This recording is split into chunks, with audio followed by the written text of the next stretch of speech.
It is time for Retro Pickups of the Week. That's right. Every week I try to anyway. I visit the Goodwill several times a week, and if I find something good there, I will pick it up. And usually I find something, although in the last couple of weeks it's been fairly light, so I don't have a ton. And I actually bought something from Goodwill that I left at work, so I won't be able to show it, but I'll tell you what it was. And it's not that great of a retro pickup anyway. Technically, I don't even consider it retro, really, but they had some Game Informer magazines. Game Informer is the company owned by GameStop. I believe that's the one. And they had some, like 2011-ish issues of Game Informer at the Goodwill for $2 each, and I've thumbed through them, and there was one that I liked, and I'll show it on stream next time, I guess, but it had a Zelda cover, Zelda Skyward Sword cover, and they had a really cool, like, retrospective of all the past Zelda games that had been released up until Skyward Sword. So I grabbed that one just because I liked the retrospective of Zelda that was included in the magazine. So maybe I'll show that later. But anyway, first thing I'm going to show off is an eBay pickup. This is eBay junk, and if you've never heard of eBay junk, it's broken.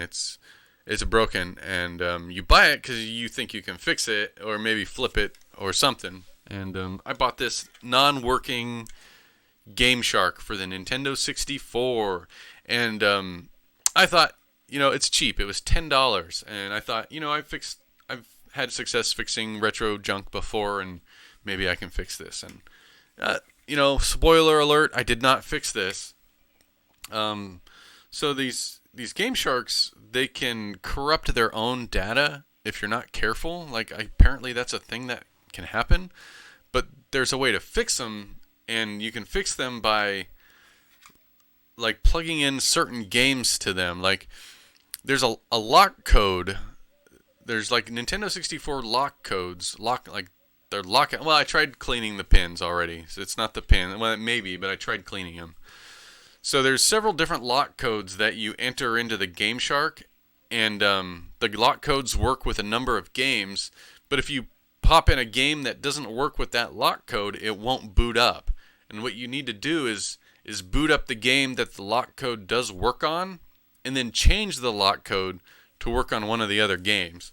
So if the lock code happens to be set to a game you don't own, and you don't have that game or a game that uses the same lock code, if you don't have one, the Game Shark won't boot again until you find one.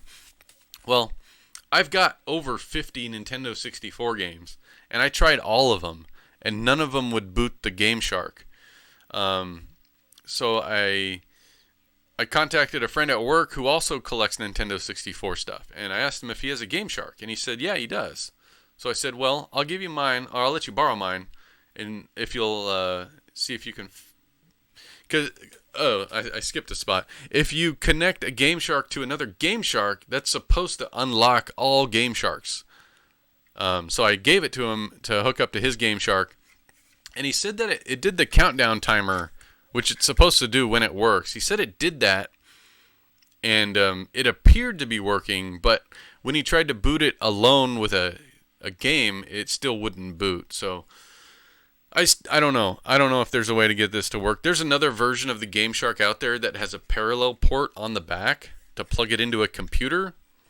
And he didn't have that one, but apparently that's another way to get these to work again, is to reflash the software. But you need one of those parallel port Game Sharks to do that. So progress is ongoing. I did open it up. I opened it up, cleaned it. It appeared to be fine. I did contact tracing. I have very limited ability to contact trace, but I did attempt contact tracing on the board, and it appeared to be fine. Oh, you have the parallel port one? Maybe I'll send this over to you, Matt's Game Room, if you don't mind doing a little bit of legwork. Perhaps you can help me out with that. Anyway, I'm still, work is ongoing on getting the old Game Shark to work. So we'll see. We'll see if the future holds that we can fix that. Okay, next is a another eBay pickup, and actually have not tested this, so I don't know if this works, but I've had pretty good results with Nintendo 64 games in general, and I expect this to work. This is Wipeout 64. I can ship mine to you if you have the cord. I might. I don't know if I have a parallel port cord. I'll have to check. I'll see if I do. I've got a bunch of old cords in my garage, so I'll see if I happen to have one of those.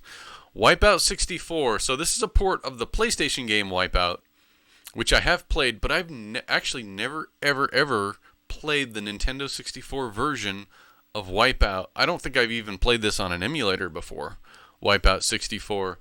So that would be fun to try out. Maybe I'll try this out at the end of my stream, because I have not tested this cart yet either, so I don't know if this works either. But Wipeout 64. Has anybody played Wipeout 64, or maybe the PlayStation version of Wipeout? You guys like this one? It's supposed to be pretty good. Wipeout. Okay, guys. Last, maybe my best retro pickup of the week. I found this one at Goodwill. Just sorting through the electronics, and almost walked away. Oh, you like Wipeout 64? Cool. I almost walked away with nothing, but just happened to dig this out of the bottom of the bin. Here it is. The Model 2 Sega Genesis. So I do have the Model 1 already, but the Model 2 is the Sega Genesis I grew up with. My family got the Model 2 bundled with Sonic 2, and we also picked up Sonic Spinball with the Model 2 Sega Genesis. So I got this for $13 from Goodwill, which is a good price for these. It didn't have any cords. No power, no AV, so I had to buy those from Amazon. But I got those, and I tested it. It works. It's very dirty, so I'm going to clean this up this afternoon, and I'm going to make this my main Genesis game player, because the Model 2 is my childhood Genesis. Yeah. So, yeah, Model 2 Genesis. So that's fun. And it still has... So sometimes you'll find that this little door is missing, but luckily it's still on this one. Really hard. This is where you plug in the Sega CD. So if you ever get the Sega CD, well, I can't pull it off, but yeah, the Sega CD plugs in right on the side there. So there you go, Model 2 Sega Genesis. That's all I got for retro pickups for this week. I got some stuff coming in the mail from AliExpress, so that'll be fun once those come in. Oh, and I got another really good eBay purchase coming too. So cool. I play classic games through emulators. Yeah, I used to do that, and I still do it. I don't stream the emulators though, unless it's handheld. I have my Wii hooked up with emulators. But thanks for joining me for Retro Pickups. This is going up on YouTube, so if you happen to be watching this on YouTube, like and subscribe to my channel, and I will bring you more Retro Pickups. Thank you. See you next time.